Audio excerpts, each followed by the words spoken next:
Makaalis ka man ngayon. Sa huli, magiging akin ka din.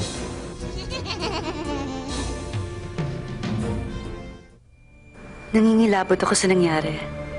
Anong klase mga tao ba yun? Bakit nila ginawa sa akin yun? I don't ever wanna see or hear from that Stefano again. Diyos ko, I feel so violated. At yung matanda, ano yung pinagsasabi niya? Sino ba yung minakawa na binabanggit niya? Sa Philippine folklore, si Minokawa ay isang nilalang na lumalamon ng araw at buwan.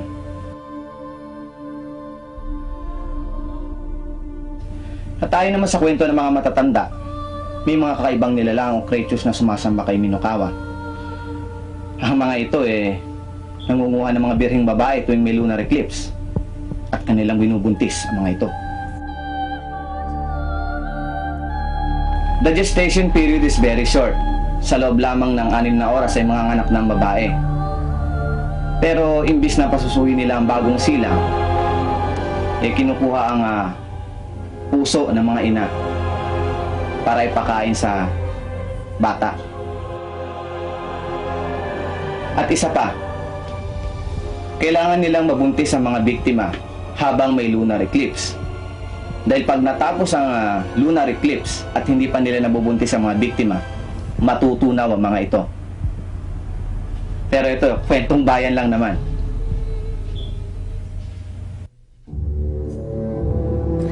Hindi na siya tumatawag. Hindi na rin siya bumibisita.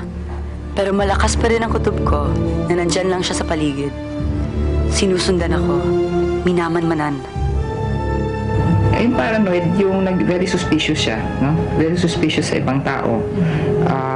Iniisip nga niya na meron mangyayaring masama sa kanya, nagagawan siya ng masama ng ibang tao.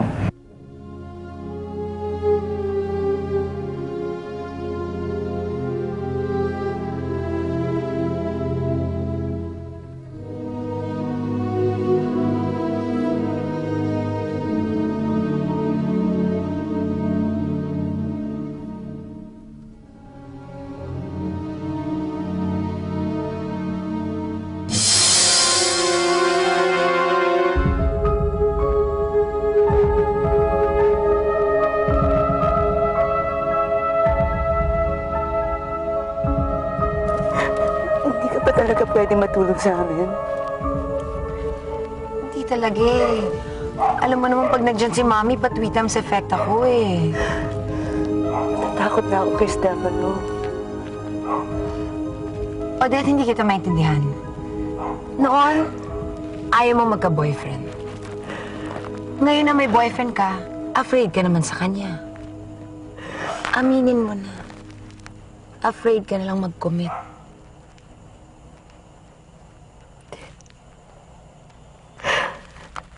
Siguro malas lang talaga ako. Hindi ka malas.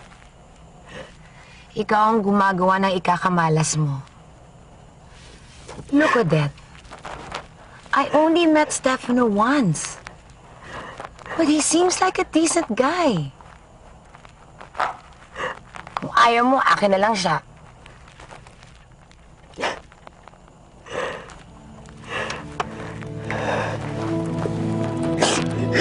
Napansin kong sobra na yung paranoia ni Odette nung gabi naghahabol kami ng trabaho. We were working kasi for a special edition of our magazine. Trinabaho na namin doon sa bahay niya. Kaming dalawa lang yung nandun. Alam mo, break muna tayo. Good idea.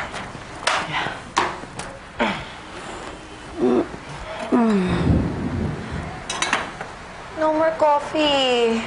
Paano yan? Ang dami pa natin trabaho. How can we survive without coffee? Pupunta ako doon sa Minimart sa kanto. Bibili ako ng kape. Talaga? Oo. Okay lang talaga sa'yo, ha? Oo naman. Kasi marami pa akong kailangan i-proofread dito. Okay lang yun. Sige. Ay, tsaka bili ka na rin snacks natin. Wala rin laman yung ref, eh. Sure, no problem. Thank you. Okay. Bumalik ka kagad at mag-ingat ka. I'll be back. Okay.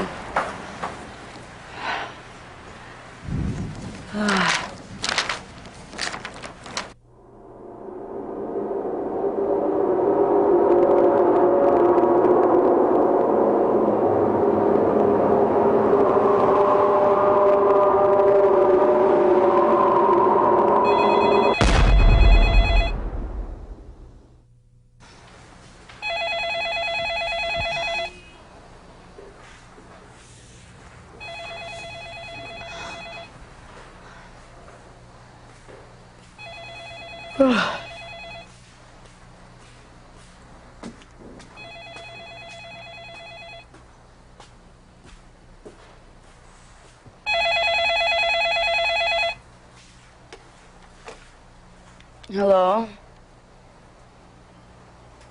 Hello? Hello? Hello? Hello?